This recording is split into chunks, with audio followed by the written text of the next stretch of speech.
Bonjour à tous. Aujourd'hui, comment préparer une solution, histoire de dissolution et dilution. Alors d'abord pour la dissolution. Petit rappel, il nous faut forcément un soluté, comme le sel par exemple, et un solvant, comme l'eau que vous utilisez généralement. Mais d'autres solvants sont possibles. Et soluté plus solvant qui permet de dissoudre le soluté nous donne une solution. Si le solvant est l'eau, on parle alors de solution aqueuse et ce sera la majorité des solutions que vous préparerez cette année. Alors, au niveau du protocole de la dissolution, donc comment on fait? Donc il nous faut un solide, une coupelle de pesée, une fiole jaugée, une pipette d'eau, une balance, une spatule. Alors on commence par tarer la balance, on met la coupelle de pesée, on appuie sur tare et on va peser le solide. Donc par exemple, si on en veut 1,9 g exactement, là on en met jusqu'à avoir 1,9 g. Ensuite, on prend la fiole, on met un entonnoir et on verse le solide dans la fiole.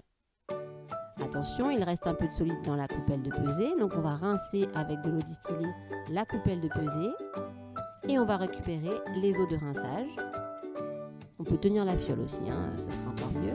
Et on va rincer l'entonnoir avec la pipette d'eau pour récupérer le moindre grain de soluté.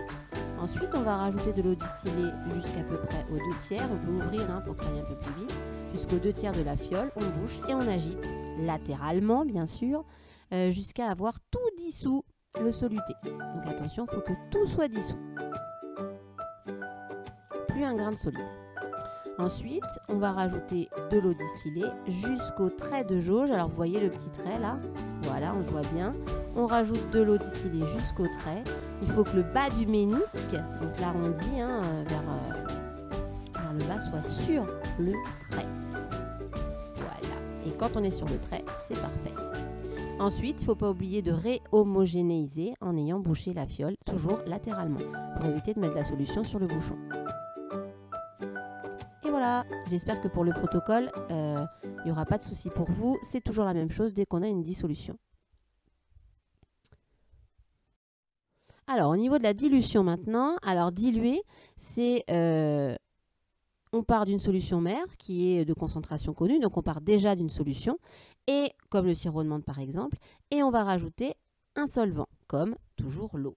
Et ça va nous donner, donc on diluer, c'est rajouter de l'eau uniquement à un prélèvement d'une solution déjà existante très concentrée. Et on va arriver à une solution qu'on appelle solution fille, qui est moins concentrée. Donc le but est de diluer, ce que vous faites avec un sirop de menthe. Quand il est trop sucré, vous rajoutez de l'eau et ça donne un sirop de menthe moins sucré et si c'est coloré, plus clair, évidemment. Alors, au niveau du protocole de la dilution, à connaître aussi comme celui de la dissolution.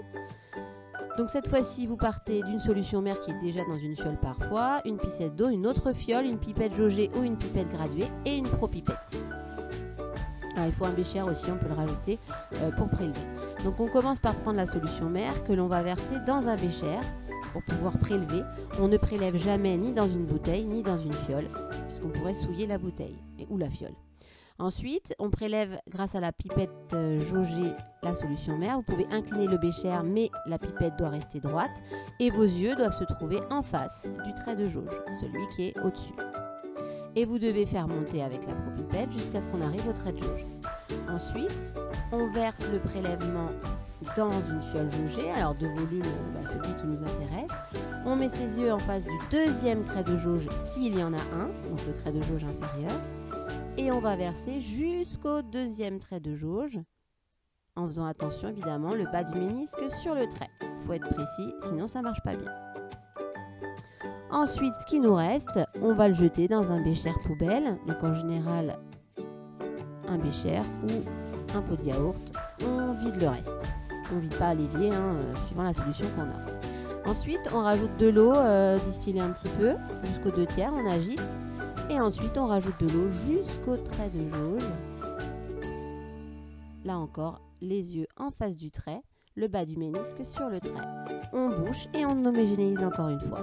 Vous vous rendez compte de la couleur de la solution fille, donc beaucoup plus claire, voilà, que la solution mère de départ. Au niveau de l'utilisation de la propipette, donc vous avez le bouton du haut, c'est pour vider l'air de la propipette pour pouvoir prélever. Le S, c'est pour faire monter le liquide. Le E, pour faire descendre le liquide. Voilà, j'espère que c'est assez clair. Merci à Monsieur Robin pour sa gentille collaboration, parce que c'est lui qui a manipulé. Alors, au niveau du calcul des concentrations, quand vous avez des dilutions. Alors, petit rappel sur la concentration. La concentration d'une solution en soluté dissous est définie par C égale N sur V, où N égale C fois V si on fait passer le V de l'autre côté. N étant la quantité de matière du soluté en mol, V le volume, attention, de la solution finale en litres, et C la concentration molaire en soluté dissous en mol par litre, ou mol litre moins A. Alors, au niveau de quelques règles importantes qu'il faut avoir en tête, on prend un volume de solution mère qu'on prélève, un volume V1 par exemple, de solution mère C1. La quantité de matière sera donc C1 fois V1. Quand on rajoute de l'eau, on ne fait que rajouter de l'eau, on dilue, et donc la quantité de matière ne change pas de soluté. Et donc vous voyez les petites sphères rouges, hein, on a la même quantité de matière, mais une solution plus claire. Et la quantité de matière de soluté sera cette fois-ci C2V2. Puisqu'elle ne change pas, on a C1V1 égale C2V2. Donc ça, lors d'une dilution, le nombre de moles de soluté ne change pas. C'est la règle, très importante. Alors, règle numéro 1, du coup, lors d'un prélèvement d'une solution, la concentration de la solution ne change pas. Donc, quand vous prélevez une solution, la solution mère et, et le prélèvement auront la même concentration. Si la solution est colorée, même couleur. Ensuite, règle numéro 2, quand on dilue, on ne fait que rajouter de l'eau ou du solvant. Donc, la concentration en soluté dissous va diminuer parce qu'on va rajouter de l'eau, mais par contre, donc le volume va augmenter. Par contre, la quantité de matière de soluté ne change pas. On ne rajoute pas de soluté et on n'en enlève pas. Donc, la quantité de matière avant et après sera la même. Du coup, voilà un petit schéma qui récapitule. La solution mère assez foncée, on en prélève une petite partie. On ne fait que rajouter de l'eau, donc à la fin, même quantité de matière que dans le prélèvement, mais une solution plus claire puisqu'une solution moins concentrée. Alors, un point très important, c'est ce qu'on appelle le facteur de dilution qui peut être très très pratique. Parfois vous dites « Ah, je dois diluer cette solution 10 fois », c'est ce qu'on appelle le facteur de dilution. Et quand on dit « Je dois diluer 10 fois », ça veut dire que le facteur est de 10. Alors comment on fait pour le calculer? C'est assez simple. On fait le rapport de la concentration de la solution mère sur celle de la solution fille. On peut parler de C1 sur C2 ou CI sur CF, I pour initial, F pour finale. Du coup, on a vu que la quantité de matière de soluté ne changeait pas entre le prélèvement et la solution finale, solution fille. Donc N1 égale N2, donc C1 fois V1 égale C2 fois V2. En faisant une petite manipulation de formule, en faisant passer le V1 d'un côté et le C2 de l'autre, on obtient C1 sur C2 égale V2 sur V1. Et donc, le facteur de dilution peut s'écrire de deux manières. Soit c'est C1 sur C2, concentration de la solution mère sur concentration de la solution fille, donc la plus grande sur la plus petite. Soit c'est égal à V2 sur V1, le volume de la solution fille finale, sur le volume de la solution mère dans le prélèvement. Donc c'est aussi volume final, donc le plus important, sur le volume le moins important.